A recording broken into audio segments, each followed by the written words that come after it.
How's it going, everybody? Welcome back to Punchline Pixels. Doing something a little new today. I figured new year, new format.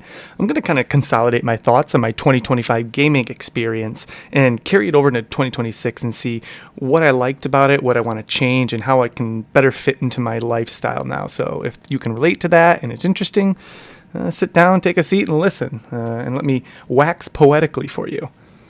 So the thing I mostly garnered from my 2025 gaming experience is that I'm overwhelmed by all the new releases. 2025 had some great releases. The Game of the Year awards, I played most of those. Expedition 33, Hollow Knight Silksong, Kingdom Come Deliverance 2. I played all of them, but I didn't beat one of them. And maybe that's a commentary more on my gaming habits than the release schedule. I mean, just Expedition 33, Hollow Knight Silksong, and Kingdom Come Deliverance 2, that'd be all year for me.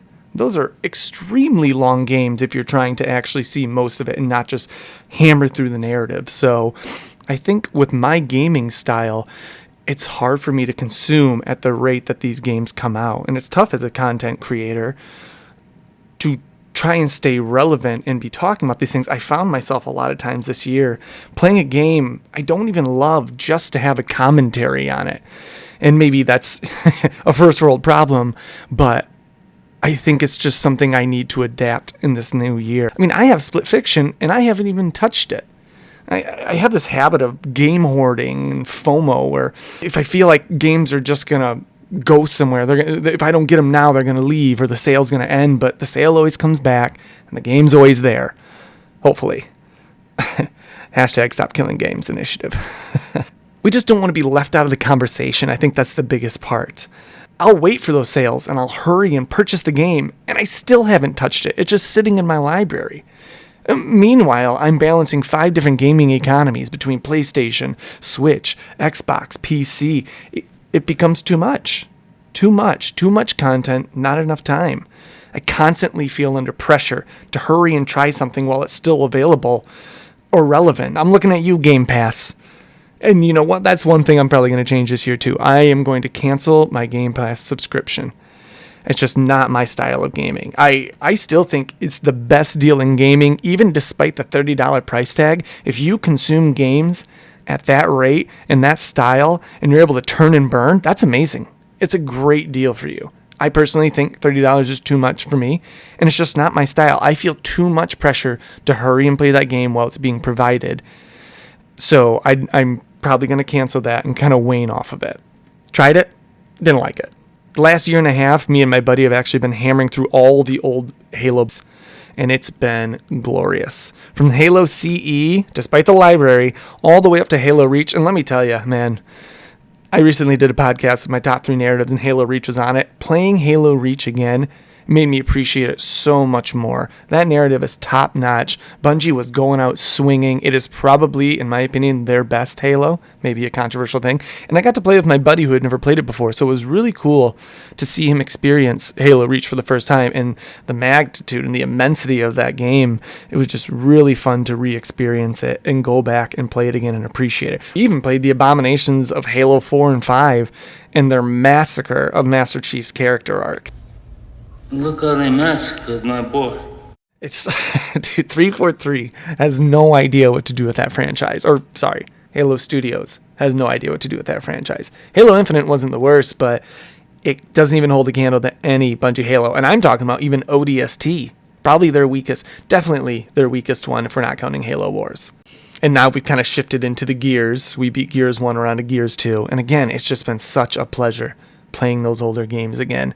Just sit back, relax, and remember the good days. I've never been a nostalgic individual, but man, I don't know if it's old age combined with gaming, but gaming will do it to you.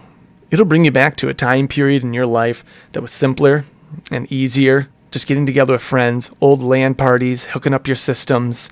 It's a lost art, and I say that oftentimes, but, you know, replaying these games again has just been such a treat. And man, I've been still stuck on Helldivers 2. That game has got me hook, line, and sinker. I'll probably stick on that for quite some time. I'm even prioritizing playing that over newer games like Arc Raiders.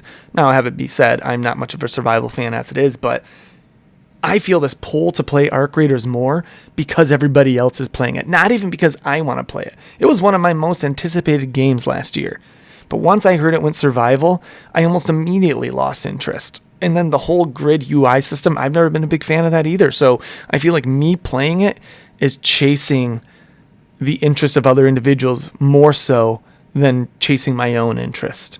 And I think I want to curb that in the new year and really kind of hone my focus in on games I truly want to play. There's a certain beauty to that as well, and kind of taking back your gaming autonomy and playing the things you want to be playing. I mean, if I look back at the games I beat this year, one of them was a new game from this year. And I didn't even like it that much. It was Doom the Dark Ages. And I literally think I played that out of necessitation of a commentary and having to finish it so I could have an opinion on it. And because it was on Game Pass. I always want to say it's free on Game Pass, but it's not. You're paying. You're paying for it. No games are free on Game Pass. You're paying for Game Pass. It seems to be a good linguistic trick that they pulled on us. But, if I look back at, I don't know how many games I beat last year, but only one of them was brand new. That's telling to me that I find myself gravitating towards older games that are highly acclaimed that I never got to play. I skipped the whole PS4 generation, so I have some catch-up to play. But I'm even going back and playing old PS2, PS1, PSP games, Nintendo DS, Game Boy Advance, Super Nintendo. Now you can see how I get overwhelmed so quickly. I used to be so much better at playing one game at a time and truly engrossing myself in that. When I played Cyberpunk, I think last year, that was the only game I was playing. And yeah, that shit took me like 6 months to beat. It would just be at night for 2 hours. I'd go in there and just hammer away at it. Even if I just explored for those 2 hours, I was fully immersed in that game. And it's probably why it left such a big impact on me, is because I isolated it as the only game I was playing, and I immersed myself into that world, just fully exploring and opening myself up to the experience. And what an amazing game it was, man. I'll die on that hill. I always will. I know it came out broken, and some people have a super sour taste in their mouth about it, but I'll stand by its laurels, man. And also, this year, I had my first child. So he's 5 months now, and I've been learning what a balance looks like trying to game with him in my life as well, and how that's going to look in the future. I'm never going to push gaming on him, but if he has an interest in it, how exciting it is that I get to introduce these classics to him. It's crazy to think that the games we're playing now will be classics to him when he's older, and playing games, but it's been really interesting trying to figure out that dynamic, and not in a bad way either. It's all been really enjoyable. But, again, it's just another facet adding into how strange of a year 2025 was for me in gaming and the things that I learned. So, listen, there's an oversaturation of entertainment content out there. It's pure and simple. Whether we're talking movies, games, books, doesn't matter. There's just not enough time to consume all the content that you want and still live a fulfilled, happy life. I mean, you could still be happy, but maybe not a happy wife. Happy wife, happy life. That's what they say. Right, Emily? Lastly, I want to read more this year. I think last year I only read 7 books. And it's not the worst amount of books. And, 3 or 4 of those were Song of Ice and Fire. I'm on the last one now. And those are some thick books. Those take me some time reading through. And man, let me tell you, what a great author George R. R. Martin is.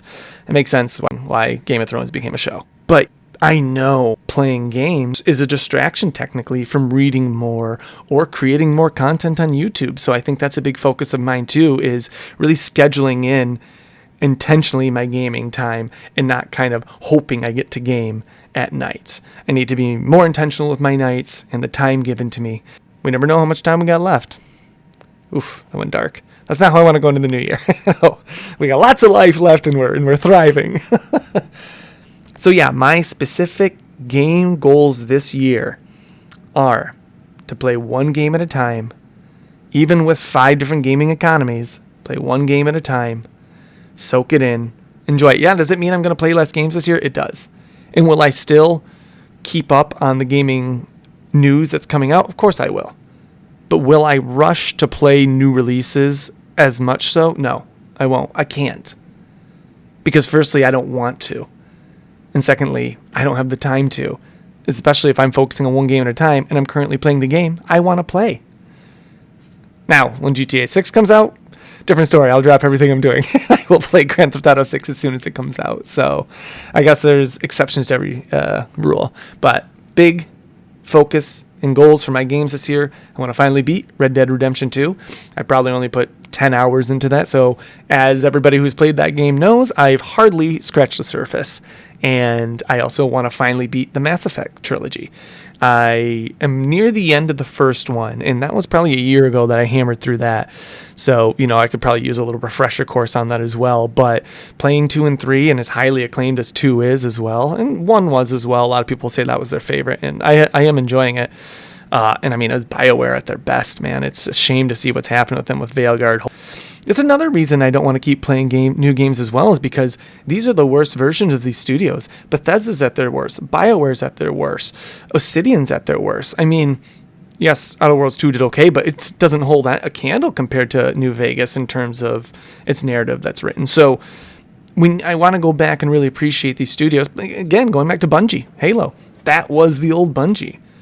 Destiny is what Destiny is, and Marathon may be what Marathon is. It's not of interest to me. I don't like the aesthetic. I don't like the direction. So to go back and truly appreciate these studios back in their prime, playing the games that made them the successes that they are today it's really great. And if you haven't done it, I suggest that you go back and try it.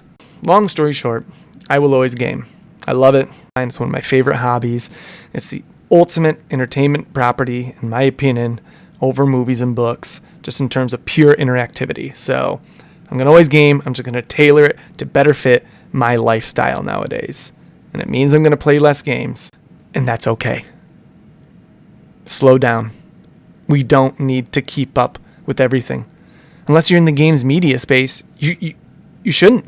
It's like people who take steroids to compete in bodybuilding. Well, if you're in bodybuilding, you have to take steroids. And if you're in gaming journalism and you're in the main zeitgeist, you have to keep up with everything that's coming out.